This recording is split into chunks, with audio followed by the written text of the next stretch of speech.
The former nurse, Lucy Letby, has been found guilty of murdering 7 babies and attempting to kill 6 others at the Countess of Chester Hospital between June 2015 and June 2016. Babies who seemed to be doing reasonably well would suddenly collapse. Lucy Letby was the common factor. The verdicts make the 33-year-old Britain's most prolific baby killer.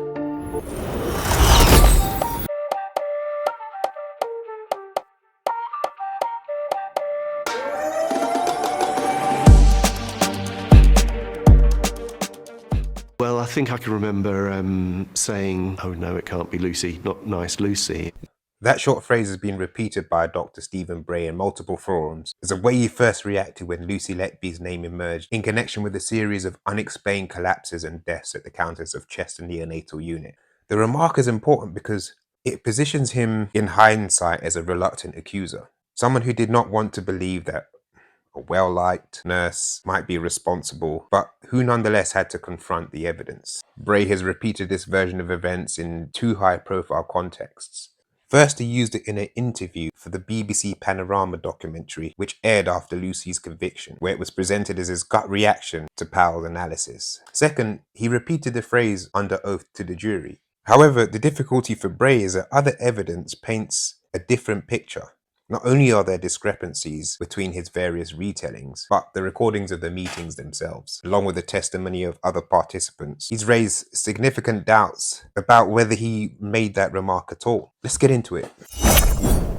The most striking challenge to Brey's story comes from neonatal unit manager Arian Powell. Powell's testimony appears in documents collated by the Thirlwall Inquiry, particularly concerning a grievance procedure that Lucy Letby initiated in 2016 against Dr. Brey and JRM. Powell described a conversation in which he told Brey that staffing analysis had highlighted 2 names, Lucy Letby and Mel Taylor. Powell recalled another commonality from the assessment was Mel Taylor told SB, as in Stephen Brey, she wasn't as prominent as Lucy Letby, but still stood out, and his response was, quote, "But Mel is nice," close quote. This recollection is crucial because if Powell's correct, then far from saying, "Oh no, it can't be Lucy, not nice Lucy," Brey was in fact dismissing Taylor on the grounds that she was, in quotes, nice, and therefore implicitly focusing suspicion on Letby. Powell went further. She recalled expressing concern about the potential personal impact on Letby if she were to be accused of harming babies. I said to SB, as in Brearey, what if LL, as in Lucy Letby, obviously goes home and kills herself? She has elderly parents. They might die. And he said, quoting Brey, "I don't care," close quote. If accurate, this exchange would suggest Brey was not only willing to single out Letby, but also unsympathetic to the consequences for her or her family. And this directly undermines his claim to have reacted with shock or reluctance when Letby's name arose. Instead, it places him as someone who was prepared to prioritize suspicion over welfare concerns. In 2023, Vanity Fair published a long-term feature of the Letby case. In it, Brey once again returned to his "not nice Lucy" line, situating it in the context of a July 2nd, 2016 meeting. In his version to the magazine, the meeting included head of nursing Alison Kelly, head of risk Ruth Millard, and unit manager Arian Powell. He told Vanity Fair that Powell had identified a troubling commonality in the staffing records. Quote, "A nurse named Lucy Letby had been with each of the boys at the time of the collapse and administered a routine treatment to the second baby girl just before she died. It can't be Lucy," Brey said, "not nice Lucy." Here, Brey portrays herself as reluctant to believe Powell's finding. He emphasizes that it was Powell who raised the concern, while his own role was to resist the idea that Letby could be involved. But this account diverges from Powell's own documented statement, which indicates that Brey excluded Taylor on the basis of being nice and showed little concern for the impact on Letby. The July 2nd meeting notes to complicate matters further. The Thirlwall Inquiry released the original handwritten notes of the July 2nd, 2016 meeting. These notes don't align with Brey's version. The records show that the attendees were Julie Fogey, Ruth Millard, Stephen Brey, Alison Kelly, Shanna Williams, and Debbie Peacock. Neither Letby nor Arian Powell are mentioned at all. Most importantly, Letby's name doesn't appear in the written record of what was discussed. This discrepancy raises a key issue. If neither Letby's name or Powell were noted as present, how could Brey have made his supposed remark about not not nice Lucy in that meeting. The inquiry pressed Brey on this inconsistency. The barrister representing the hospital's managers challenged him, saying, Julie Fogey has given evidence to inquiry that she was very clear that Lucy Letby's name was discussed during that meeting, and Ari and Prowl has given evidence that she has no recollection of being at that meeting. Brey was asked if he could be mistaken. His reply was unequivocal. Absolutely not. No, because where else would I have gotten that information from? Close quote. When the barrister suggested that perhaps he'd heard it at another meeting or in a private conversation with Powell, Brey rejected that possibility. This firm insistence, given nearly a decade later, stands in contrast to the more casual way he described the same remark on Panorama. It also stands in contrast from the weight of evidence, from meeting notes to Powell's statements to other attendees' testimony, all of which cast doubt on his recollection. Taken together, these strands highlight essential tension. Brey has consistently framed himself as a reluctant accuser, someone shocked by the idea of Letby's involvement. Yet Powell's account, meeting notes, and the inquiry testimony suggest he may have instead been instrumental to focusing suspicion onto Letby, dismissing alternative explanations, and doing so with a degree of certainty that he later sought to soften.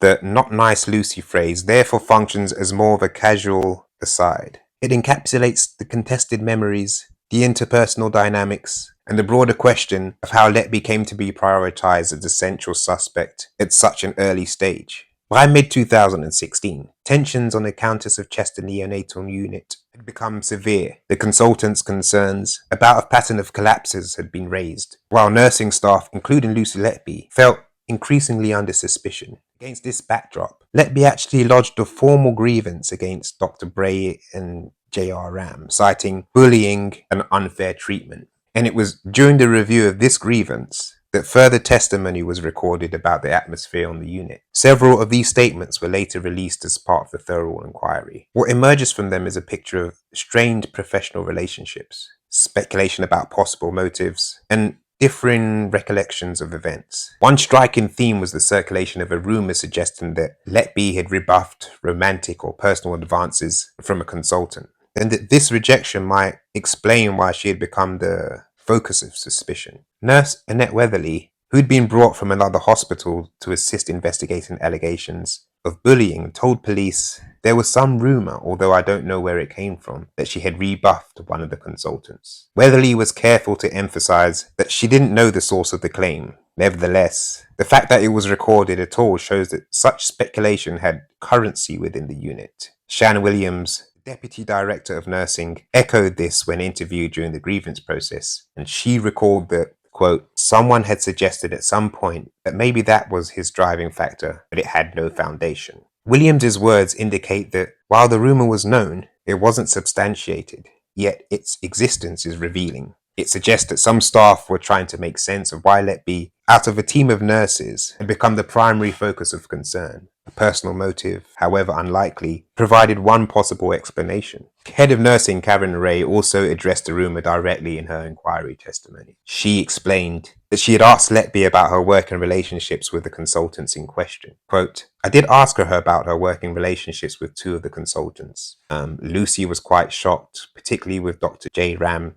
She thought she had a quite good working relationship with him. I asked her if either of them had ever made a pass at her. She replied, quote, quite absolutely not. Letby therefore denied unequivocally that any such incident had occurred. According to Ray, Letby appeared shocked even to be asked a question, especially in relation to Dr. J. Ram, with whom she believed she had a constructive professional relationship. This testimony suggests that while the rumor circulated, it had no grounding. In fact, Letby herself was firm in rejecting it, and no witnesses could provide any evidence to support the claim. In addition to addressing the rumor, Arian Powell's testimony during the grievance process also sheds light on how suspicions became fixed on Letby. Powell recalled how names were identified in staffing analysis and how Brey reacted, saying, but Mel is nice, when Taylor's name was raised, and being dismissive about concerns about Lucy's welfare. This recollection presents a contrast to Brey's later insistence that he had tried to defend Letby. Instead, Powell's memory suggests that from an early age, Brey had drawn a sharp distinction between Taylor, who was nice, and Letby, who was not granted the same benefit of the doubt.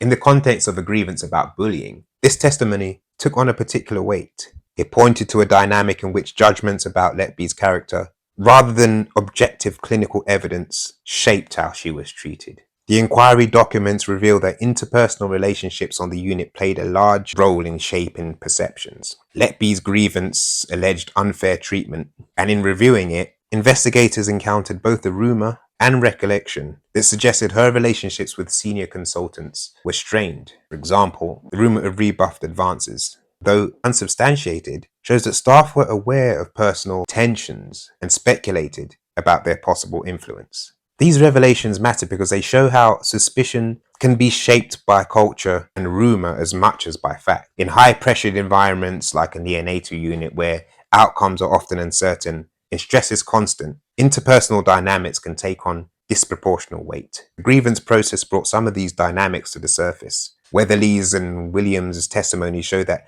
rumours were not dismissed outright, but were noted as part of the picture. Ray's testimony shows that such rumours were serious enough to be put directly to Letby, requiring her specific denial. Meanwhile, Powell's evidence points to a tendency amongst consultants to make judgments about nurses based not only on data, but also on character assessments. Who was nice, who questioned decisions, who might be difficult.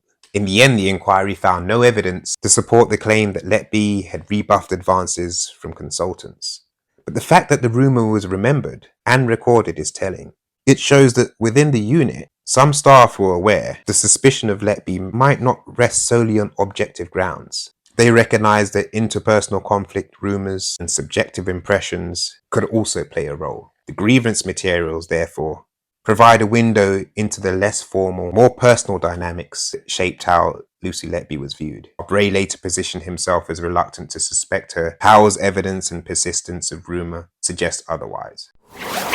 So unfortunately, that's all I've got time for in this episode, but I will be back to talk about this same subject and to find out, was there really a grudge against Lucy Letby? In the meantime, stay safe, stay well, don't forget to subscribe, and I'll catch you in the next one.